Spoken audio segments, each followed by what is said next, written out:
Assalamualaikum warahmatullahi wabarakatuh. Hello, it's Barakah Day. Ketika mau apply pekerjaan atau mau masuk studi ke jenjang yang lebih tinggi, ada satu syarat yang diperlukan untuk bisa memenuhi persyaratan administrasi, yaitu tes potensial akademik. Di video kali ini, aku bakal share beberapa hal yang perlu diketahui ketika kamu sedang mempersiapkan atau akan melakukan tes potensial akademik. Pada dua lembaga yang pernah aku lakukan dalam satu kali tes dan skornya sesuai dengan harapan. Disclaimer dulu, I'm not pro in this test, tapi semoga ada hal yang bisa diambil dari video ini. Check this out. Tes potensial akademik sendiri adalah salah satu tes psikologi yang banyak digunakan untuk apply kampus khususnya atau rekrutmen pekerjaan di dalam negeri. Tes ini mirip dengan Graduate Record Examination yang berlaku di luar negeri, khususnya pada institusi yang berada di Amerika Serikat. Nah, TPA sendiri ini dirancang untuk mengungkapkan potensi intelektual yang dianggap mendasari kemungkinan keberhasilan seseorang pada studinya. Dilansir dari websitenya PT Koperasi Bappenas UU. Ada 3 aspek yang dinilai biasanya dalam tes potensial akademik. Yang pertama verbal, biasanya soalnya berupa sinonim, antonim, atau padanan kata. Yang kedua yaitu kuantitatif atau tes numerikal, biasanya matematika dasar. Dan yang ketiga yaitu figural, berupa pola-pola yang harus dilanjutkan dari pola sebelumnya atau pola-pola yang sepertinya berbeda dari pola lainnya gitu. Ada beberapa penyelenggara tes potensial akademik dan di sini dikerucutkan pada dua lembaga yaitu TPA Bappenas dan yang kedua yaitu PAPS UGM, Fakultas Psikologi UGM. Masing-masing websitenya seperti yang ditampilkan yang bisa dikunjungi oleh teman-teman di handphone atau perangkatnya masing-masing. Nah, meskipun sama-sama menyelenggarakan tes potensial akademik, ada beberapa perbedaan yang perlu diperhatikan ketika atau sebelum melakukan atau pendaftaran tes tersebut. Yang pertama, TPA Bappenas itu diselenggarakan oleh Unit Usaha Otonom Penyelenggara Tes, yang merupakan unit organisasi khusus dalam Koperasi Perencanaan atau Koperasi Pegawai Bappenas.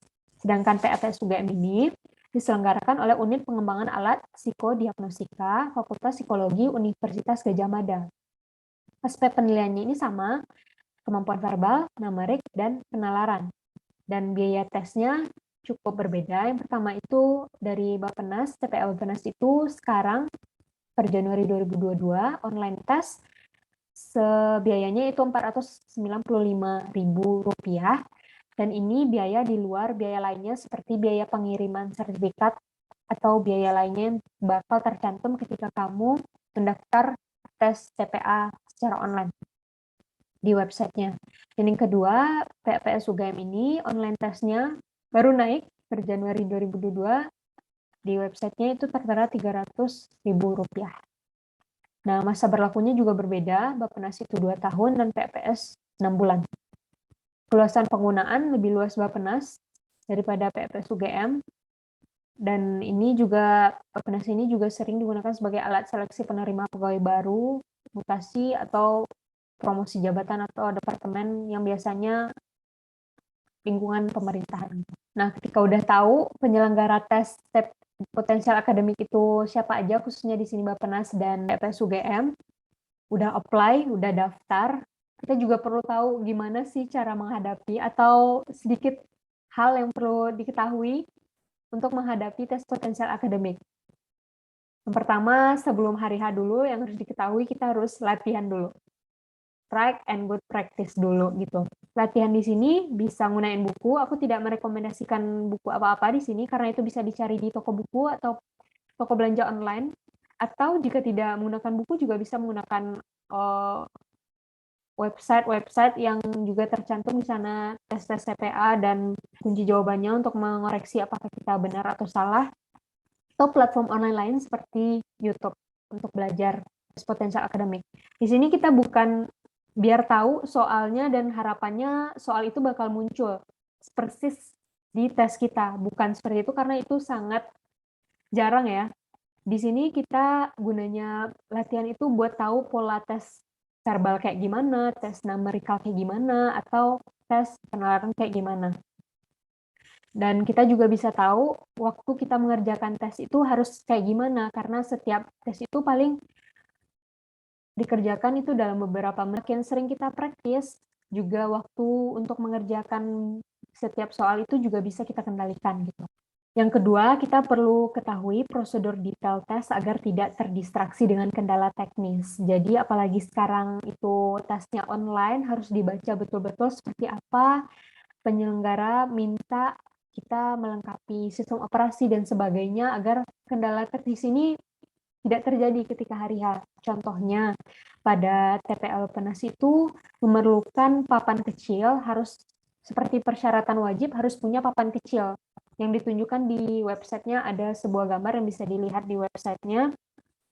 Dan contoh kedua yaitu di PPS UGM seperti kita itu kalau melaksanakan tes harus download atau install beberapa hal yang dipandu di PPS UGM tersebut, dan untuk saat ini itu tidak menerima sistem operasi dari Apple.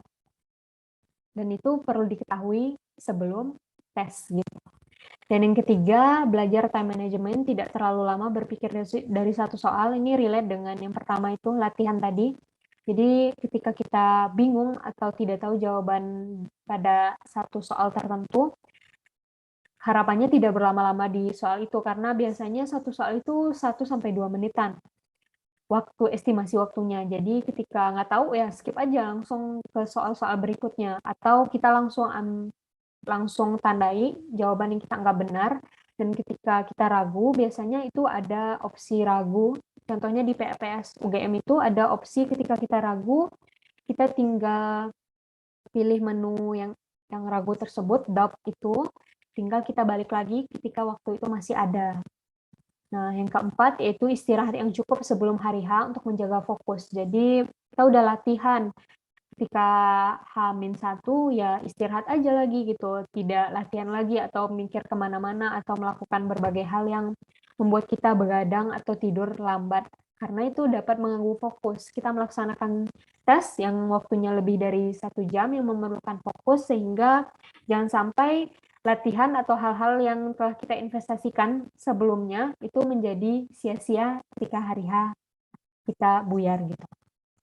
Dan yang terakhir, yang paling penting, kita perlu doa dan perbanyak berdoa sebelum tes dan setelah tes dilaksanakan.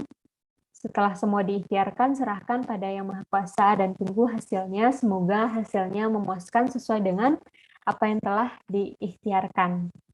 Mungkin itu. Terima kasih. Singkat, padat, dan semoga jelas. Jika ada pertanyaan, silakan tulis di kolom komentar dan tinggal eksekusi.